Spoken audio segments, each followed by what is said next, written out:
You're listening to the Psych Central podcast, where guest experts in the field of psychology and mental health share thought-provoking information using plain, everyday language. Here's your host, Gabe Howard.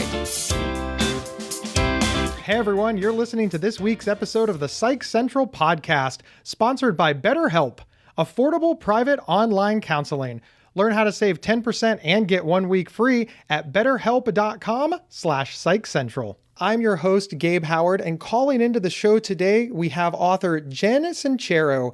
Jen is the author of You Are a Badass, How to Stop Doubting Your Greatness and Start Living an Awesome Life, which is a New York Times bestseller. Jen, welcome to the show. Thanks for having me. Jen, as someone who lives with an anxiety disorder, I'm naturally drawn to anything that will help me stop doubting myself. And as the author of Mental Illness is an Asshole, I'm drawn to any book with a swear word in the title. And as a public speaker and a podcast host, I'm drawn to anything that will help me live an awesome life filled with greatness. So for me, at least, your book is a triple threat. No kidding. That's awesome. It is very awesome. Now, your latest book, which is also a New York Times bestseller, is titled Badass Habits. Can you tell us about that book?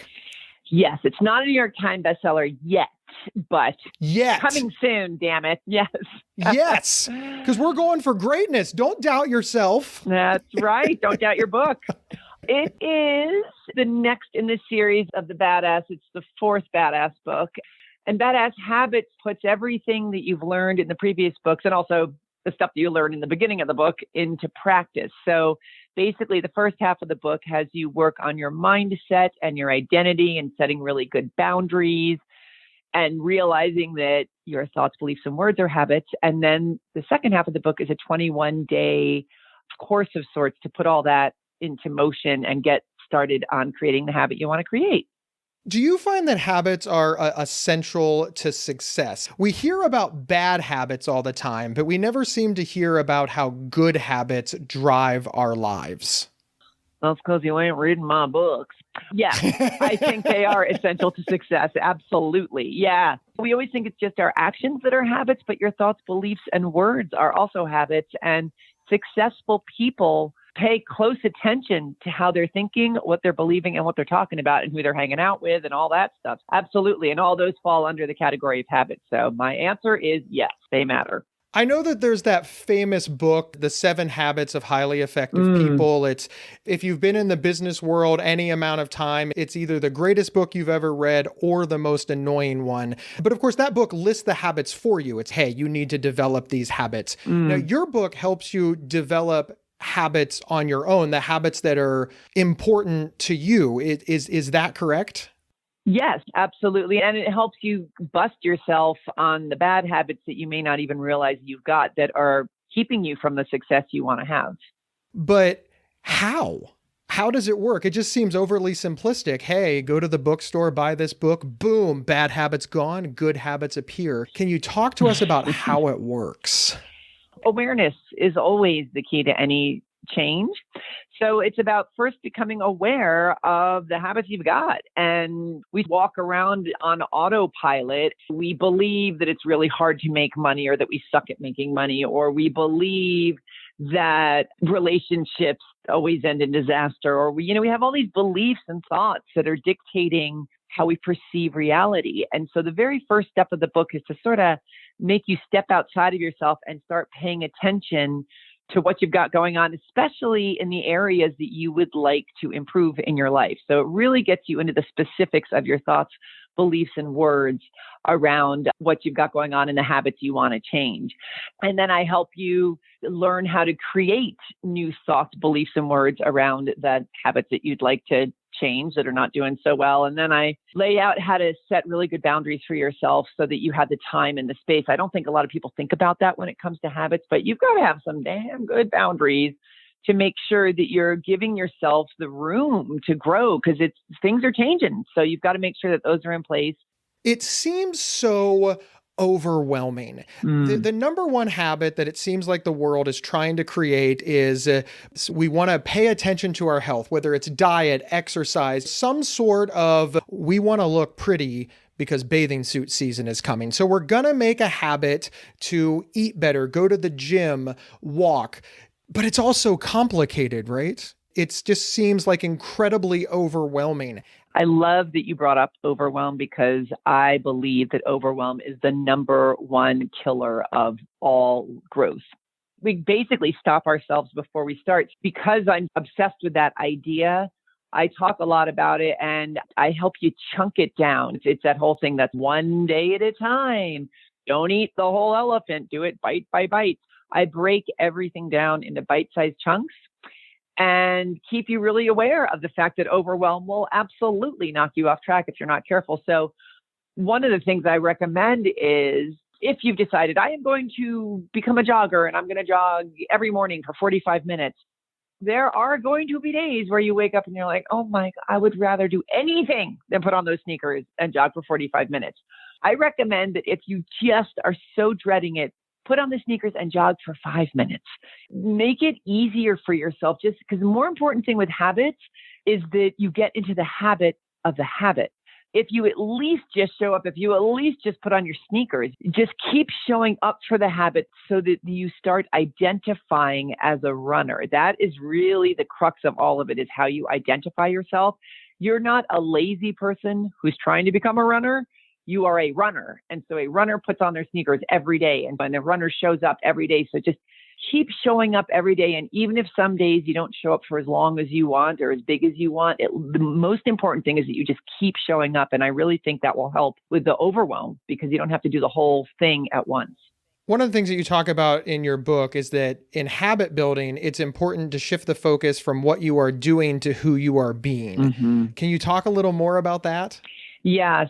When most of us go to change a habit, we're really obsessed with the actions we're taking, which is important, but we sort of forget to work on the identity around that. As in my previous example, like if you're identifying as somebody who's trying to become a runner versus someone who is a runner, that's a really big thing. And I give you specific ways to shift these identities. It comes down to the specifics of taking 5 minutes and really thinking about, okay, what does somebody who identifies as a runner, what do they do every day?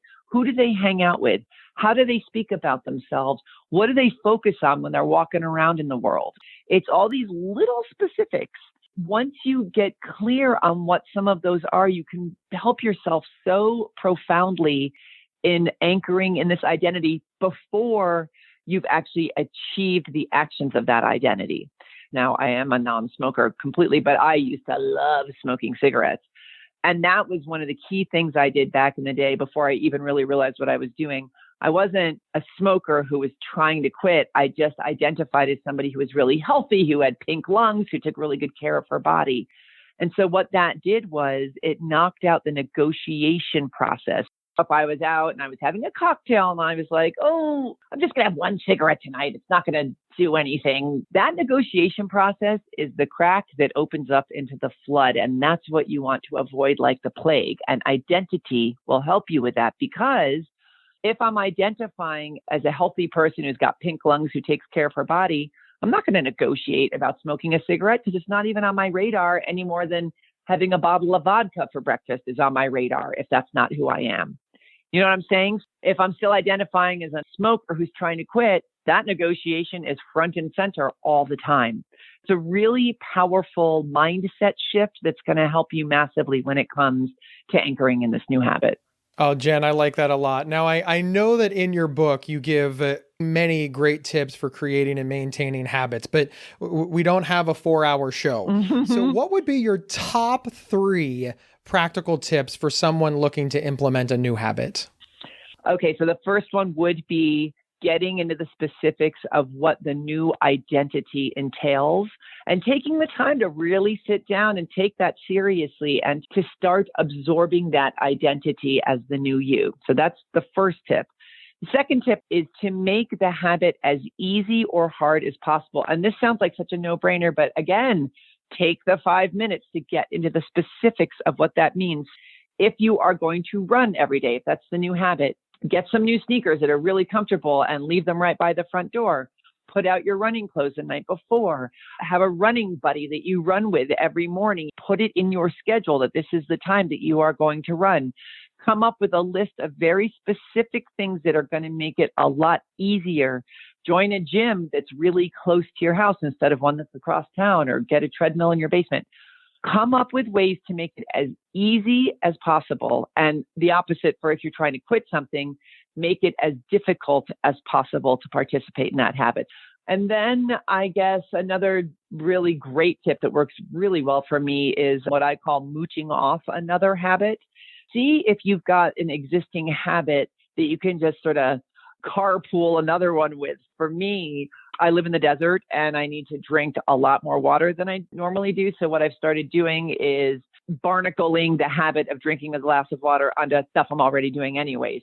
When I wake up, and I always have a cup of coffee in the morning, but I'm not allowed to have my cup of coffee until I have my glass of water. And I make it easy. Nice. Okay. Yeah, by leaving the water right by the coffee maker the night before. It's right there. I can't forget it. And I just tack that onto a whole bunch of other things.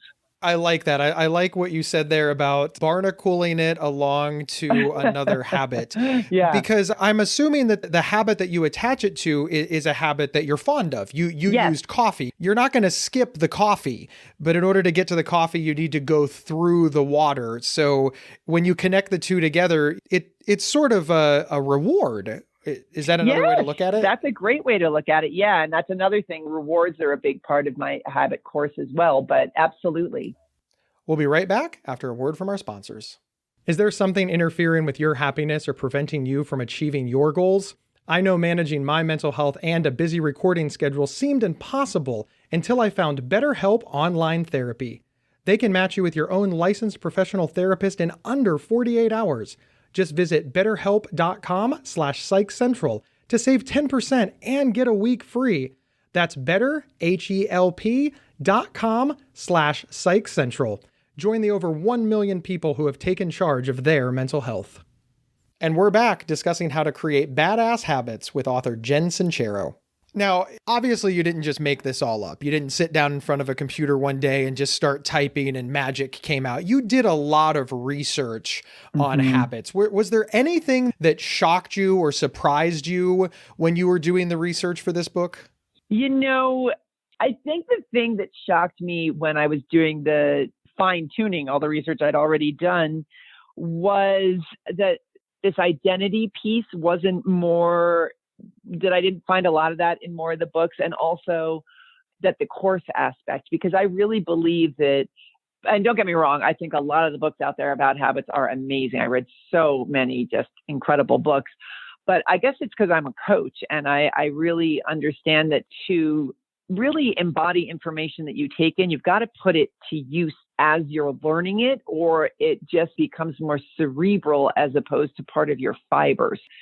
It was more that there wasn't more action involved in the material that was out there from what I could learn. I mean, maybe there's an amazing book that does that, but I didn't find it.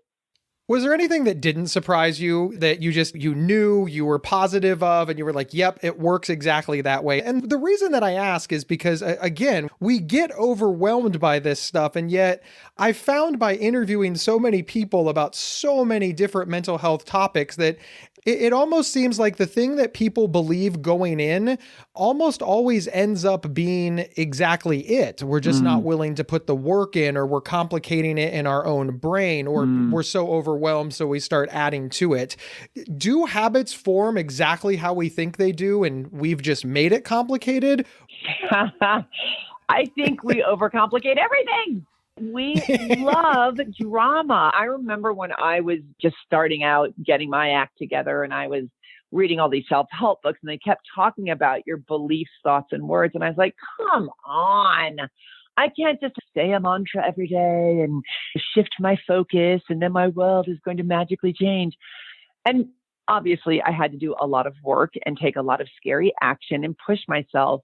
But the mindset piece is epically important. And I was really, for the longest time, trying to make it more complicated and more mysterious than it was. And there is a reason that we talk about this all the time, because your mindset is pivotal. What you believe is available to you and what you believe you're capable of, you will see that in front of you as long as you're going to cling to that belief. And the real problem is we love to be right. As humans, we would rather be right than happy. Back in the day when I was broke and I stank at making money my whole life, I was living in a garage at the age of 40 and just scraping by. And I really believed that I sucked at making money, that it wasn't available to me, that you couldn't make money as a writer. And I had all these beliefs.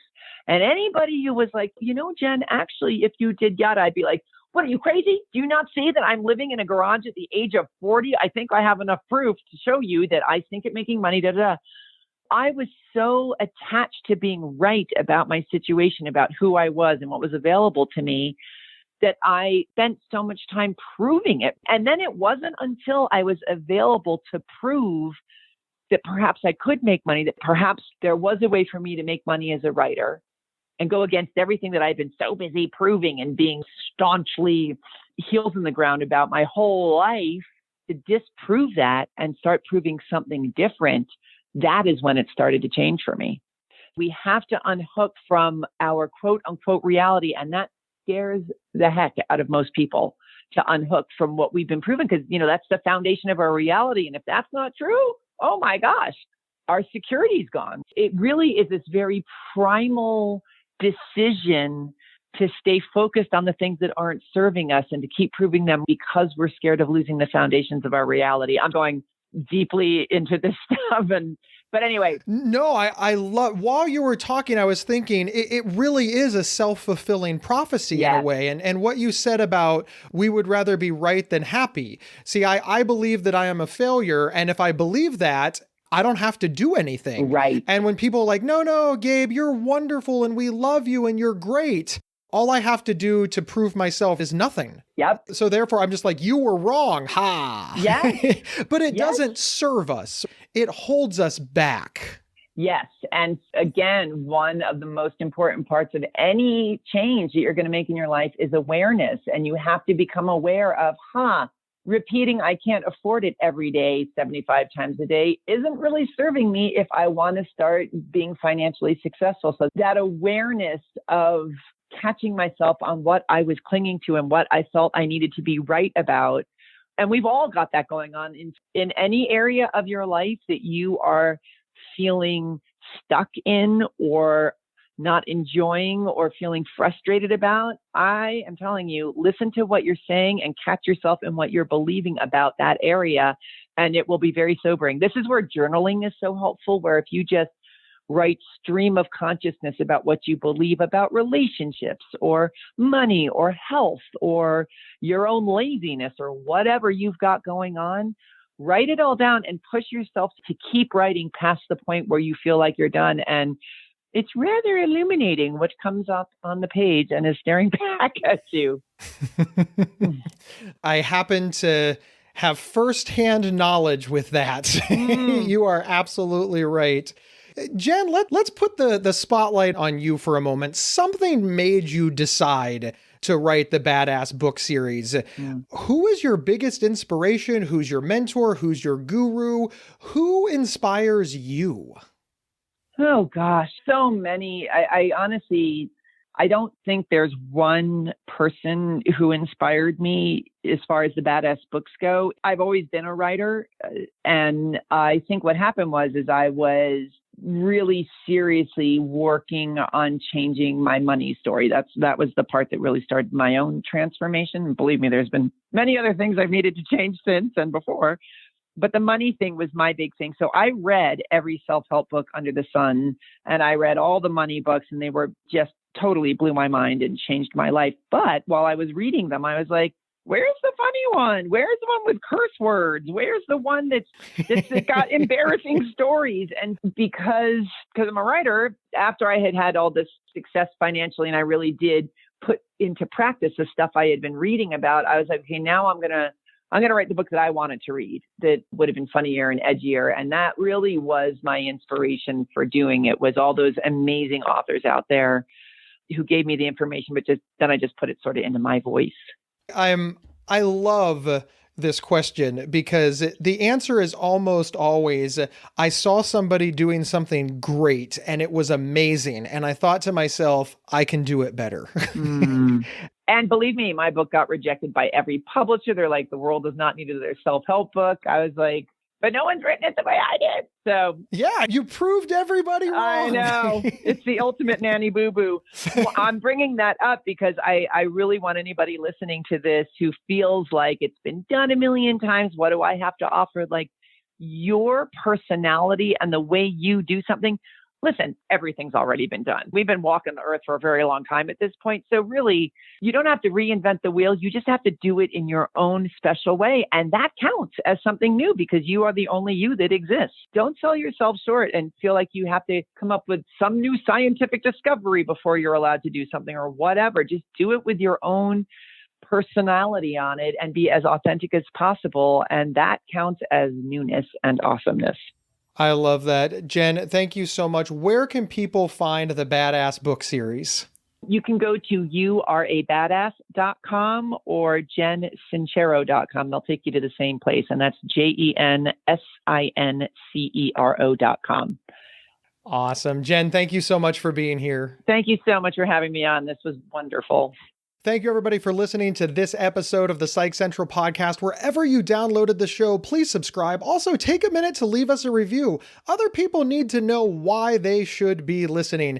My name is Gabe Howard, and I am the author of Mental Illness is an Asshole, which is available on Amazon.com, or you can get signed copies for less money, and I'll even include Psych Central podcast stickers. Just head over to GabeHoward.com. We'll see everyone next week. You've been listening to the Psych Central podcast.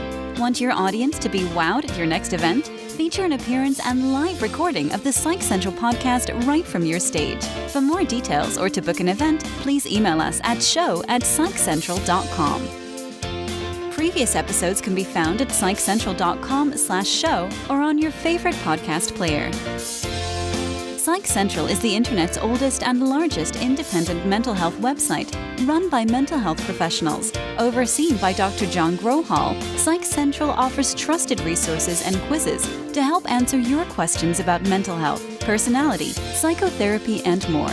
Please visit us today at psychcentral.com. To learn more about our host, Gabe Howard, please visit his website at gabehoward.com. Thank you for listening, and please share with your friends, family, and followers.